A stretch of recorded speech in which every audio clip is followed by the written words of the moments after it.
Hello friends, welcome to my channel. तो आज हम बात करेंगे डेंटिजर सिस्ट के बारे में। तो डेंटिजर सिस्ट समझने से पहले हमें सिस्ट के बारे में पता होना चाहिए। सिस्ट है क्या? मैं आपको एक चीज़ बताता हूँ।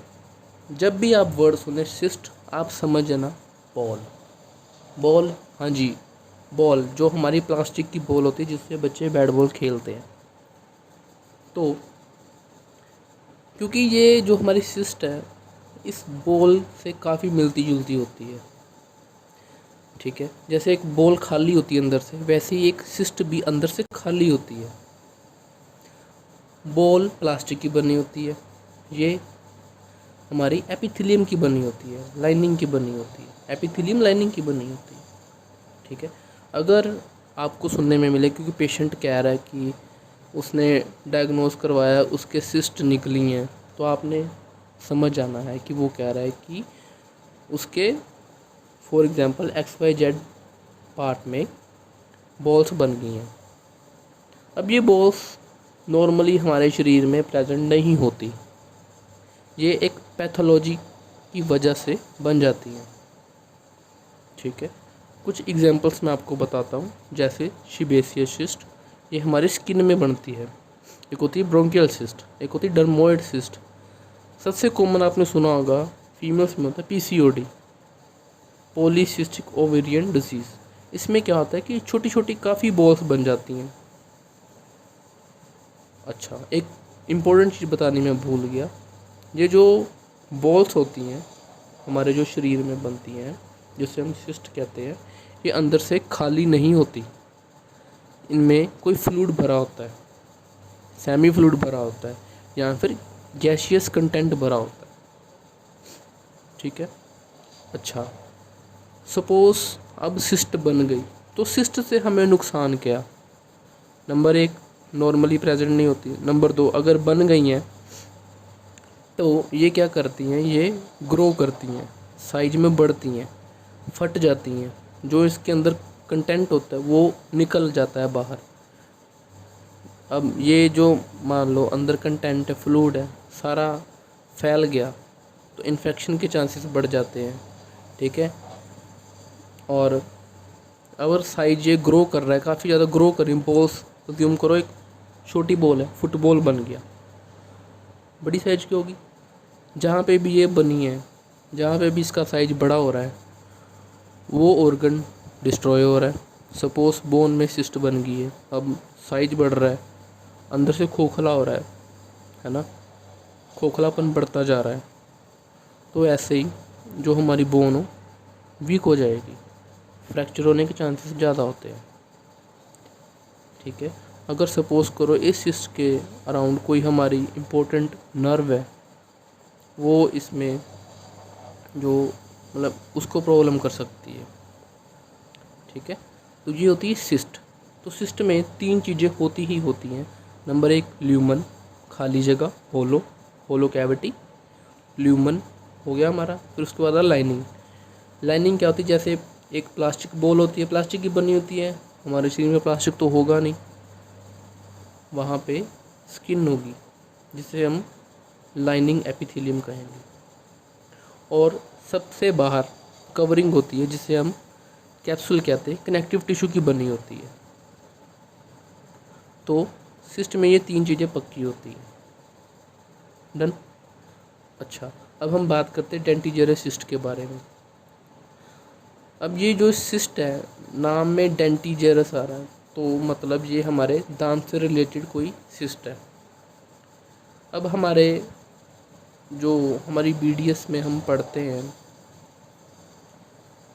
ये सिस्ट बहुत कॉमनली हम पढ़ेंगे, हर ईयर में तकरीबन आ ही जाता है डेंटिजेरस सिस्ट के बारे में। सेकंड ईयर, थर्ड ईयर और हमारा जो फाइनल ईयर होता है। होता क्या है, 2 तरह से हमारी जो जबड़ा होता है, ऊपर वाला जबड़ा, नीचे वाला जबड़ा, मैक्सिला मैंडिबल जिसे हम कहते हैं, 2 तरह से सिस्ट बनता है। एक होता है नॉन ओडोंटोजेनिक, मतलब नॉर्मल टिश्यू से सिस्ट बन रहा है, और एक होता है जो ओडोंटोजेनिक, जो टिश्यू हमारे दांत बनाते हैं उन टिश्यू से सिस्ट बनना। दांत बनाने वाले टिश्यू से सिस्ट बनने को हम कहते हैं ओडोंटोजेनिक सिस्ट। ठीक है। अब ये जो ओडोंटोजेनिक सिस्ट होते हैं ये हमारे जॉस में प्रेजेंट होते हैं, अपर हो गया, लोअर जो हो गया। ठीक है। और जनरली ये हार्ट टिश्यू में प्रेजेंट होते हैं क्योंकि हमारे दांत भी तो हार्ट टिश्यू में ही होते हैं, कॉमन सेंस। ओके। तो डेंटिजर सिस्ट जो है हमारा ये होता है इम्पैक्टेड टूथ में। इम्पैक्टेड टूथ कोई भी हो, कैनाइन हो, हमारे थर्ड मोलर हो, ठीक है, वहाँ पे ये ज़्यादा बनते हैं। अब ये बनते कैसे हैं? एक दांत है हमारा, उसके ऊपर जब वो इरेप्ट नहीं किया हुआ, ठीक है, जब वो बोन में है तो उसके एक दांत के ऊपर एक लेयर होती है पतली सी, बिल्कुल ब्रीक सी, रिड्यूस्ड इनेमल एपिथेलियम। इस लेयर और दांत का जो इनेमल का सरफेस है दोनों के बीच में जगह होती है।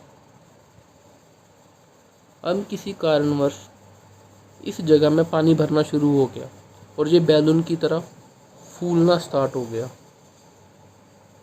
ठीक है। तो एक सिस्ट का रूप धारण कर लेता है,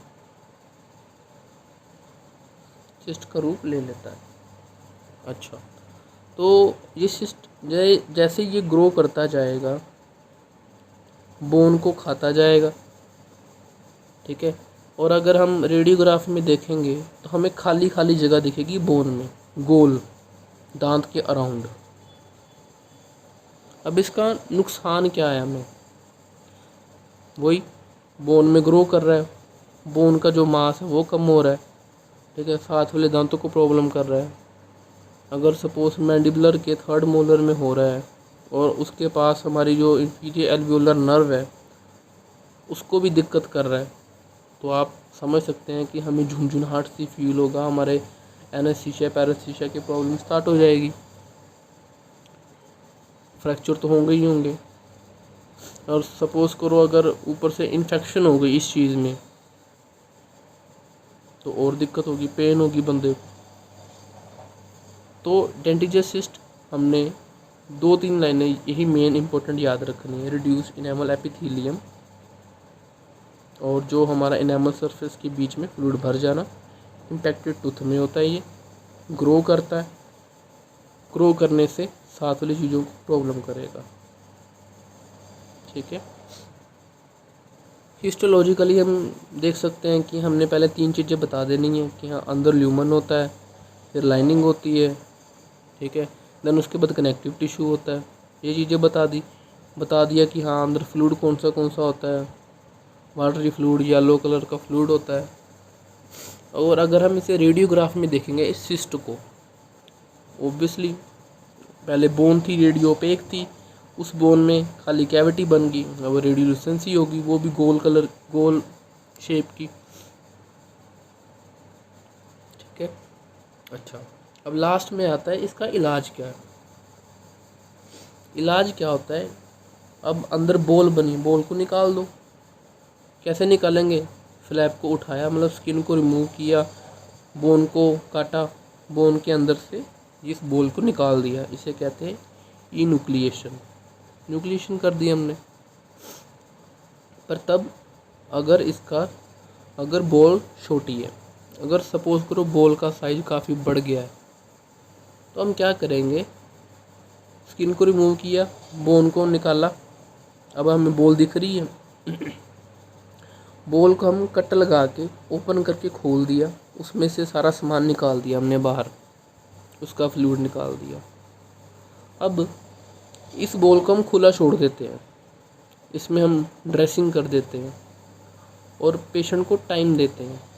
जैसे ही हम ड्रेसिंग करेंगे, इसका जो हमारी बॉडी की इम्यूनिटी है इसके साइज़ को कम करना स्टार्ट कर देगी। जब इसका साइज़ कम हो जाएगा देन इसको हम निकाल लेते हैं। इसे हम कहते हैं मार्सुपिलाइजेशन प्लस यून्यूक्लिएशन, पार्श 2 प्रोसीजर। तो आज हमने इस वीडियो में ये समझा कि सिस्ट क्या होता है, डेंटिजर सिस्ट क्या होता है और इसका ट्रीटमेंट क्या है। आई थिंक ये सबसे सिंपल एक्सप्लेनेशन है इससे सिंपल नहीं हो सकती। Thank you. अगर आपको कुछ हेल्प हुई हो तो इस वीडियो को लाइक शेयर ज़रूर करें, हमारे चैनल को फॉलो ज़रूर करें।